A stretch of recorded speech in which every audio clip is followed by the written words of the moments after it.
Guys, എല്ലാവർക്കും നമസ്കാരം. ഇത് എൻ്റെ പറമ്പാണ്. ഇവിടെ കഴുങ്ങും തെങ്ങുകളുമാണ് കൃഷിയുള്ളത്.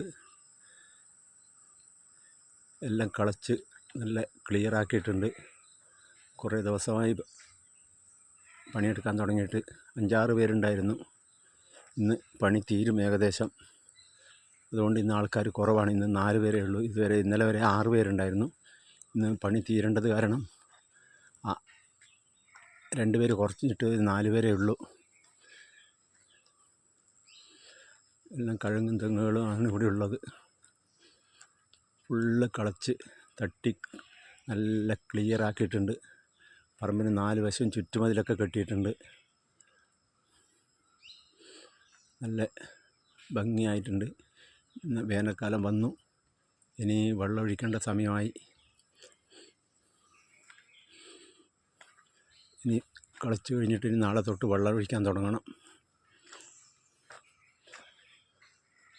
ഉള്ള സ്പ്രിങ്ക്ലറാണ് വളപ്പിൽ, അതുകൊണ്ട് വെള്ളം അടിക്കേണ്ട ആവശ്യമില്ല. എല്ലാം കഴിഞ്ഞ് ക്ലിയറായി. പണി ഒരുവിധം തീർന്നു എന്ന് പറയാം. ഇന്നത്തോടു കൂടിയിട്ട് പണിത്തിരക്ക് കഴിയും. ഇത് പമ്പ് ഹൗസാണ്. എൻ്റെ പമ്പ് ഹൗസിനോട് ചേർന്ന് തന്നെ കിണറുണ്ട്. കിണറിന് ഇഷ്ടം പോലെ വെള്ളമുണ്ട്. എത്ര വേനൽക്കാലം വന്നു കഴിഞ്ഞാലും വെള്ളം വറ്റാത്ത വിധത്തിലുള്ള വെള്ളമാണ്.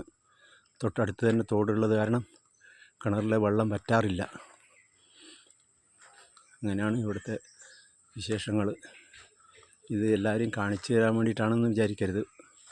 എന്നാൽ എല്ലാവരും കണ്ടോട്ടെ എന്നുള്ളൊരു വിചാരമുണ്ട്. ഇതാണ് കിണർ. കിണറിൽ വെള്ളം ഇഷ്ടം പോലെ ഉണ്ട്. നല്ല സ്ഫടികം പോലുള്ള വെള്ളം, നല്ല സൂപ്പർ വെള്ളമാണ് കിണറിൽ. എത്ര ഏപ്രിൽ മെയ് മാസമായി കഴിഞ്ഞാലും വെള്ളം വറ്റിപ്പോവില്ല. അത്രയും നല്ലോണം വെള്ളമുണ്ട്. ഇനി കുറച്ച് സ്ഥലം മാത്രം ബാക്കിയുള്ളൂ. അതിന്ന് തീരും. ഇന്ന് 4 പേരുണ്ട് പണിയെടുക്കുന്നത്.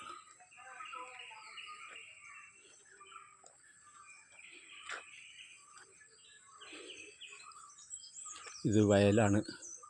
ഇപ്പം കൃഷി ഇറക്കാതെ കുറേ വർഷങ്ങളായി കാട് പിടിച്ച് കിടക്കുന്നു വയൽ. മുമ്പ് കാലത്ത് നെൽവിള ചെയ്യുന്നതാണ്. 2 വിള എടുക്കാറുണ്ടായിരുന്നു. ഇപ്പോൾ നെൽവിളയിലൊന്നും ആദായം കുറവായത് കാരണം കൃഷി ചെയ്യാറില്ല.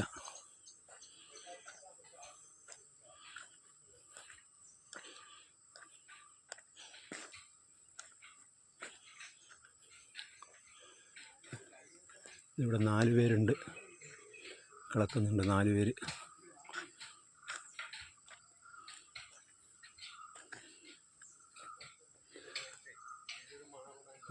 കിടക്കുന്നുണ്ട്. ഇപ്പം ലാസ്റ്റ് തീരും. ഉച്ചക്ക് മുമ്പേ തീരും പണി ഇന്നത്തത്. അപ്പോൾ പിന്നെ വെള്ളമൊഴിക്കേണ്ട ആവശ്യം മാത്രമേ ഉള്ളൂ. ഇങ്ങനെയാണ് സംഭവങ്ങൾ. 4 പേരുണ്ട്. ഇനി കുറച്ച് മാത്രമേ ബാക്കിയുള്ളൂ. 10-11 മണിയാകുമ്പോഴത്തേനും തീരും.